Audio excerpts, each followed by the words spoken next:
you're 16, 17, maybe 18, and you're trying to get your first job and it feels impossible, right?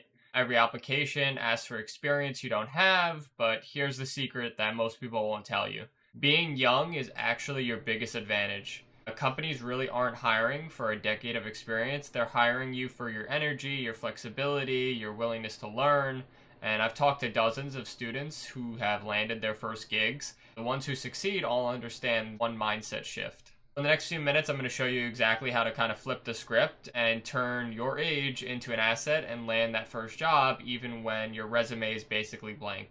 The first thing that you have to do is change how you think about it, your mindset. You really need to stop seeing age as a weakness because from a hiring manager's perspective, hiring a teenager is a specific strategy that they're following. They know you're not set in your ways and that you're coachable and you can be mentored and you're available for shifts that adults might not want, like nights or weekends. And you bring a fresh perspective, especially if the job is in retail or food service, where understanding what other young people want is a huge advantage.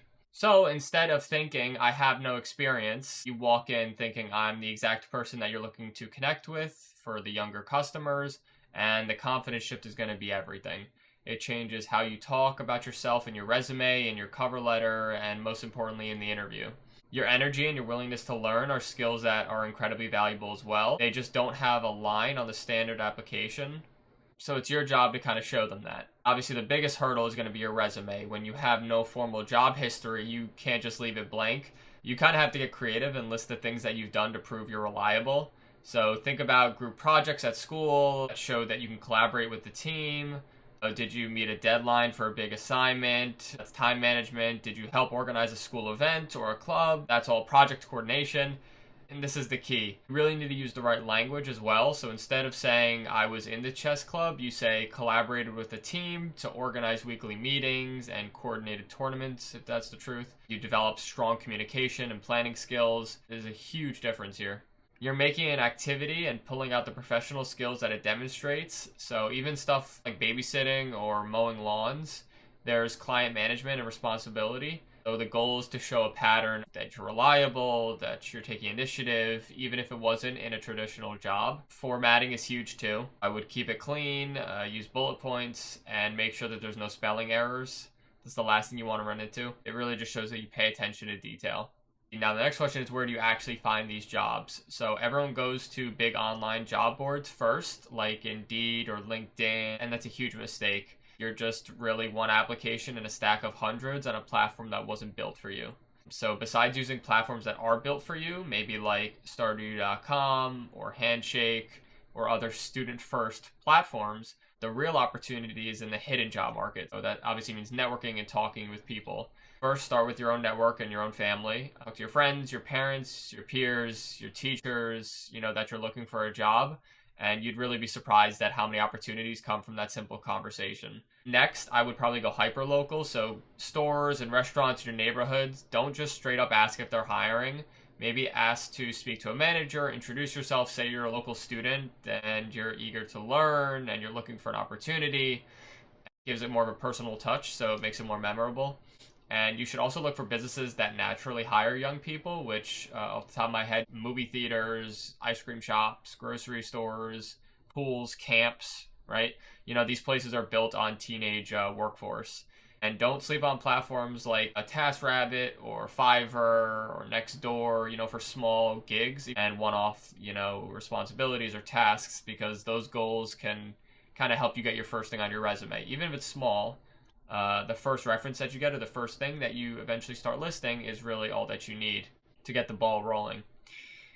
And so let's say you found a job that you want to apply for. Now you need to fix up your resume and you might need a cover letter as well. So the reason that most companies might ask for a cover letter is because your cover letter, it connects your story directly to why you're the perfect fit for the specific job. So what I would do is start with enthusiasm. I was so excited to see an opening at XYZ company because I've been a customer maybe for an amount of years and I admire your focus on community, or I'm friends with this person at this company and I love the culture. You know what I mean? Give a personal touch to it.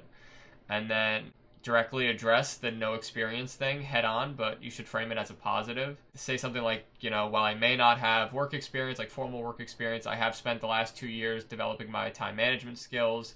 where I took a full course load and did extracurricular activities. I'm a quick learner. I'm eager to contribute to the team, and I bring a really fresh perspective that I believe would be valuable in serving your customers. Maybe you could frame it something like that. So you're acknowledging the gap, but immediately pivoting to the strengths that you do have.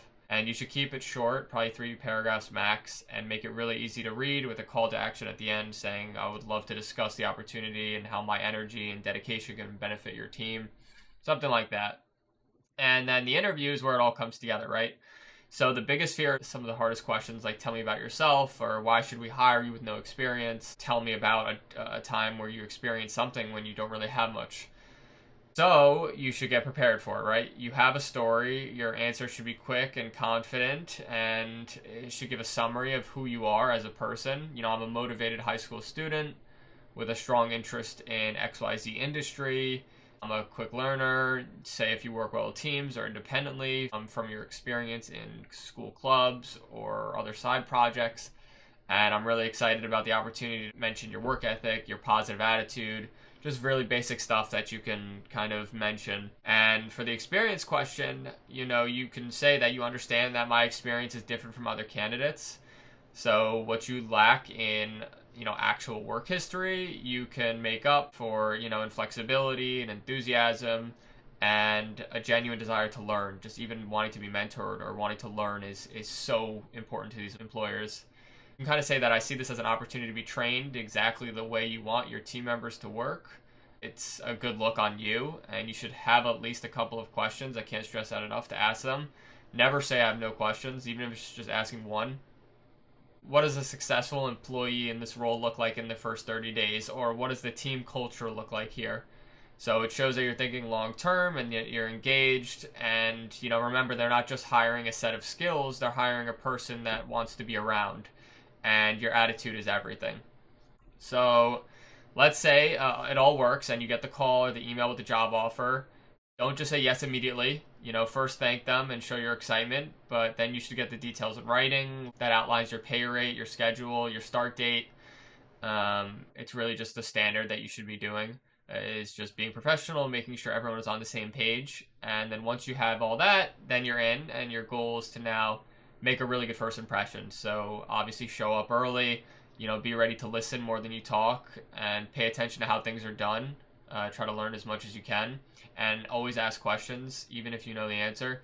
It just shows that you're willing to learn more and be involved. And the initial period is about, you proving that you're reliable and really coachable and that you can be mentored. And that reputation is going to stick with you and can lead to, more hours, and maybe some overtime shifts or better shifts, and maybe even some promotions down the line too. So, age is not just a barrier. It's a unique advantage if you know how to position it. So use these strategies, go out there, get that first job. And if this helped, drop a like and subscribe. And make sure you check out starteru.com to start your job search. I'm sure that tool will be incredibly helpful for you. So go ahead and sign up and register today and start hunting. Good luck, everyone. And make sure you comment below what other advice you're looking for, and I'll try to make some videos on it. Thanks.